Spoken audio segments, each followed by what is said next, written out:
हम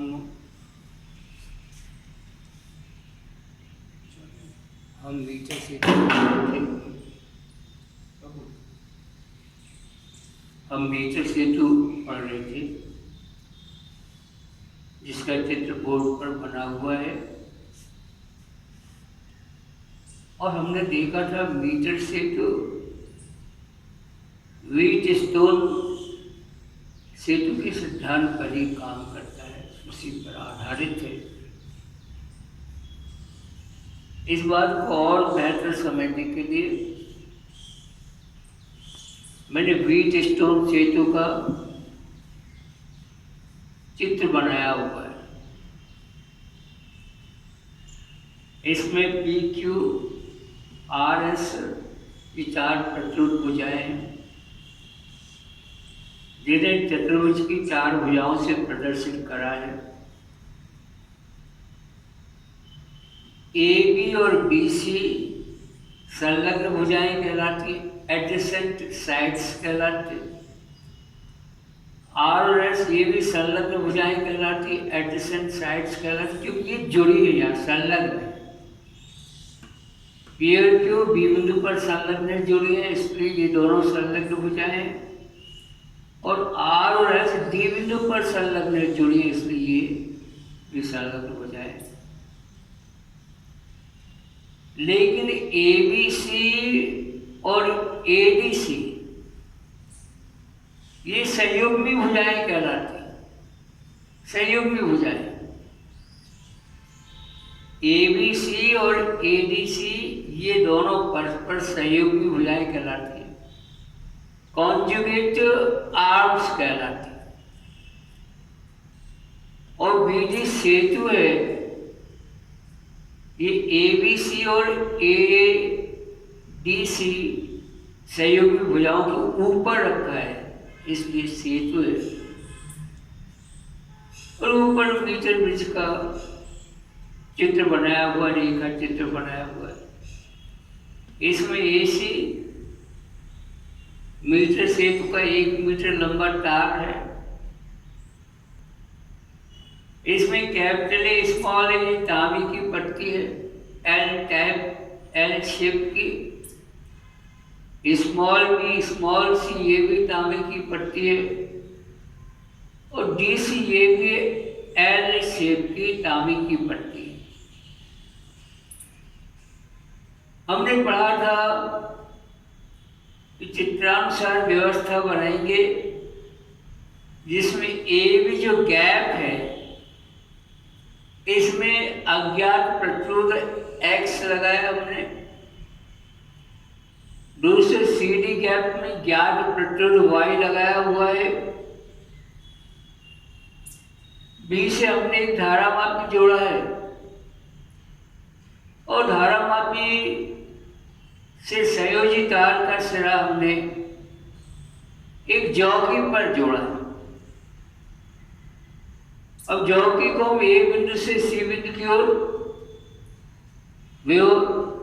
मीटर सेतु तार पर विभिन्न बिंदुओं पर उठा के इस प्रकार से रख के टच करते हुए आगे बढ़ते हैं। घिस के रगड़ के नहीं ले जाना चाहिए, ऐसा करने से तार गर्म होने लगता है और तार की त्रिज्या भी बदल सकती है। गर्म होने से और तार की त्रिज्या बदलने से मीटर सेतु तार का प्रतिरोध बदल सकता है। इसलिए जौकी को मीटर सेतु तार पर A बिंदु से C बिंदु की ओर जब ले जाएं, तो जौकी को विभिन्न स्थानों पर तार पर इस प्रकार से टच करते हुए आगे बढ़ना चाहिए।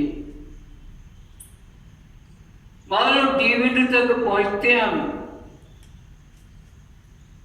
और तब हमको शून्य विक्षेप प्राप्त होता है, विक्षेप की स्थिति प्राप्त होती है।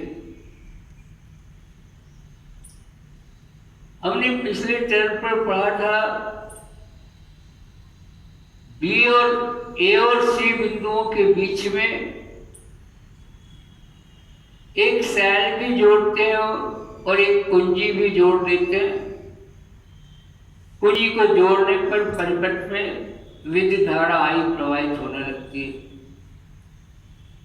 जौकी को ए बिंदु से डी बिंदु तक ले जाते हैं तो माना कि धारा मापी में शून्य विक्षेप प्राप्त हो जाता है। शून्य विक्षेप प्राप्त हो जाता है मतलब बी और डी बिंदु समान विभव पर आ गए, क्योंकि धारा उच्च विभव से निम्न विभव की ओर बहती है। और डी में अगर शून्य विक्षेप अब हमको प्राप्त हुआ है तो इसका अर्थ हुआ कि बी बिंदु का विभव और डी बिंदु का विभव ये दोनों बराबर हुए। यहाँ पर व्हीटस्टोन सेतु के चित्र में जब बी और डी के विभव बराबर हो जाएंगे तो धारा मापी में होकर कोई धारा प्रवाहित नहीं होगी। इसलिए मीटर सेतु जब संतुलित हो जाता है तो धारा मापी में कोई धारा प्रवाहित नहीं होगी। ए से डी तक तार की लंबाई नापने क्योंकि स्केल लगी, हमने कल चित्र बनाया ऊपर स्केल लगी होती है, मीटर स्केल लगी ए और सी के बीच में।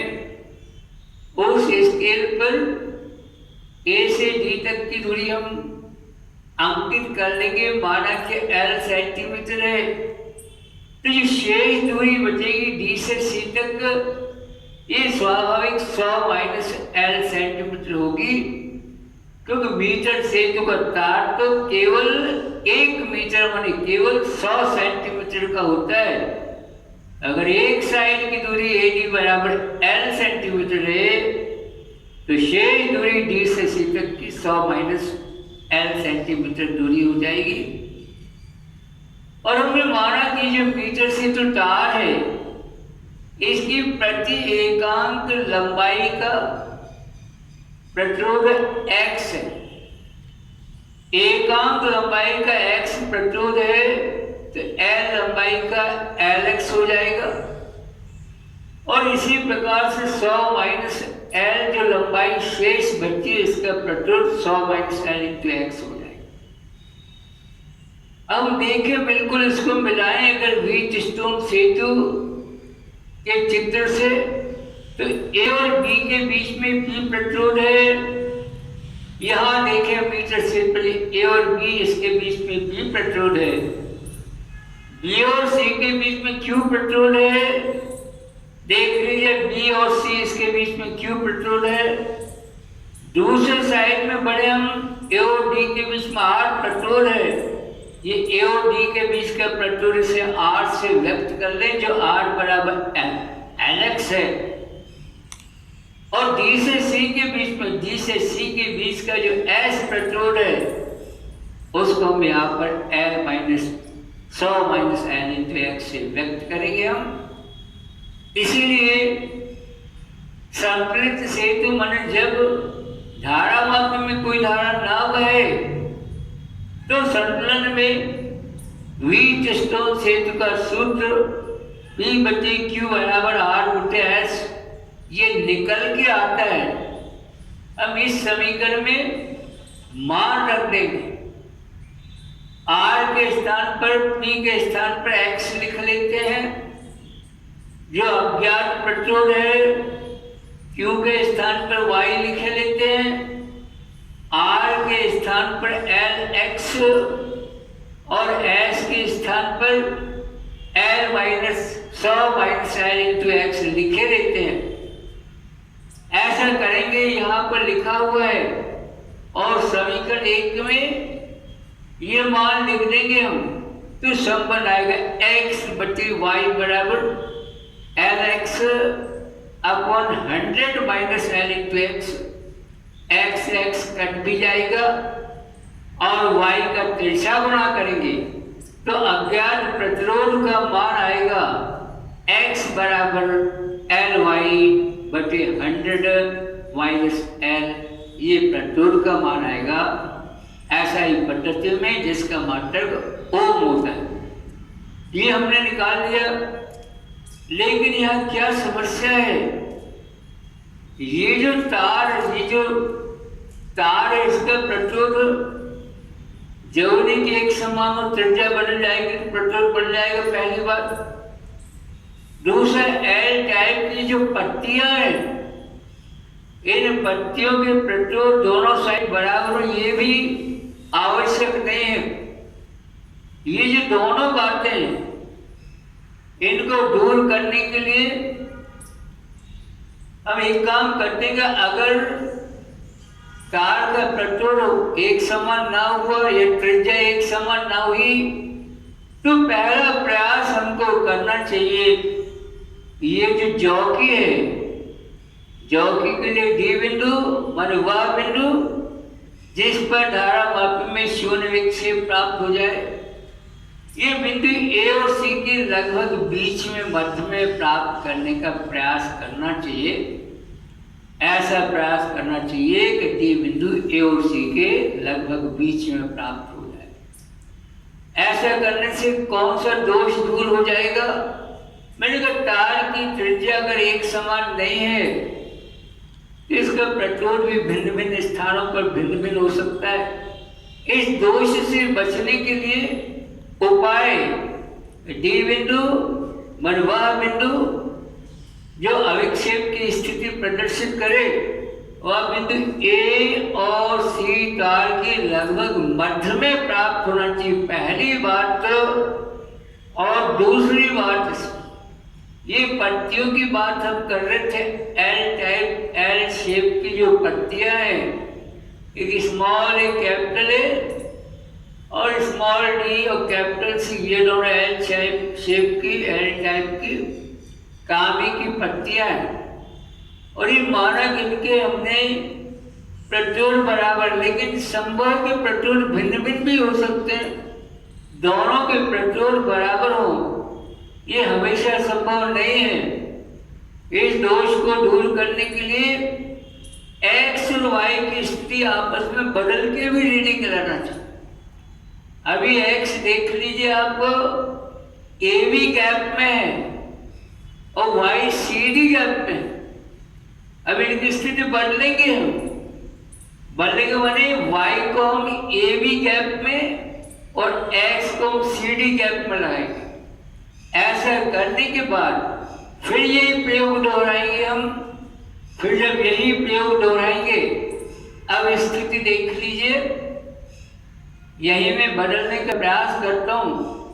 ये y ले लिए यहाँ पर और यहाँ पर x ले लेते हैं और अब संबंध लिखेंगे अपन, तो आ जाएगा, देख लीजिए यहाँ पर y बटे x बराबर और एल एक्स बटे 100 minus L into x, x x फिर कट जाएगा और उलट देंगे तो एक्स बटे वाई बराबर 100 माइनस एल बटे एल।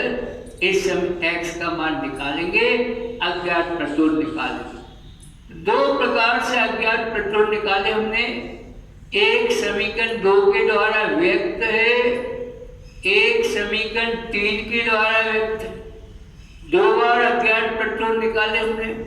कौन कौन से दो बार? पहली बार ये अज्ञात पेट्रोल ए बी गैप में था और ज्ञात पेट्रोल सी डी गैप में था, पहली बार। ऐसा करने से अज्ञात पेट्रोल x बराबर एल वाई बटे 100 माइनस एल आया था। दूसरी बार हमने इनकी स्थितियां परस्पर बदल दी है। ए बी गैप में y और सी डी गैप में हमने x पेट्रोल लिया है और ऐसा करके फिर हम लिखेंगे इसमें। देख लीजिए y बटे एल माइनस y बटे x बराबर और ये आ जाएगा एल एक्स बटे 100 माइनस एल इंटू एक्स आ जाएगा। इसे हल करके हम x का मान निकालेंगे। इस प्रकार से दो बार पेट्रोल निकाला हमने। इन दोनों का औसत निकाल देंगे हम। ये जो औसत होगा वो वास्तविक पेट्रोल होगा। बोर्ड पर लिखिए। पहली सावधानी जो हमने अच्छे से समझ ली है, संभव है कि मीटर से जो तार एसी की त्रिज्या सर्वत्र एक समान ना हो, अतः अविक्षेप की स्थिति तार के मध्य में लाने का प्रयास करना चाहिए। ऐसा करने से ये दोष दूर हो सकता है। दूसरा, तांबे की एल टाइप की पट्टियाँ ए स्मॉल डी सी, ये जो पट्टियाँ इनके प्रतिरोध आसमान हो सकते हैं। इस दोष को दूर करने के लिए एक्स तथा वाई की स्थितियां परस्पर बदलकर भी पाठ्यांक लाना चाहिए, जो हमने किया है, जिससे हमको समीकरण 2 और समीकरण 3 से 2 बार अज्ञात प्रतिरोध के मान ज्ञात हुए हैं, जिनका औसत निकालने से हम सही प्रतिरोध पता कर सकते हैं। तीसरा, ये जो तार मीटर सेतु तार है, इसमें लगातार धारा प्रवाहित करने से ये तार गर्म होने लगता है, और गर्म होगा तो इसका प्रतिरोध बदलने लग जाएगा। तो प्रतिरोध की मापन की प्रक्रिया में उत्तर गलत आने लगेगा। तो इसके लिए क्या करना, सिंपल बात है, जब रीडिंग लेना हो केवल तब धारा प्रवाहित करें और बकाया समय में कुंजी को खोल दें। ऐसा करने से तार में लगातार लंबे समय तक विद्युत धारा प्रवाहित नहीं होगी, और ऐसा होने से ये एसी तार भी गर्म नहीं होगा। ये हमने तीनों सावधानियां भी पढ़ ली और सावधानियों के निराकरण भी पढ़ ली।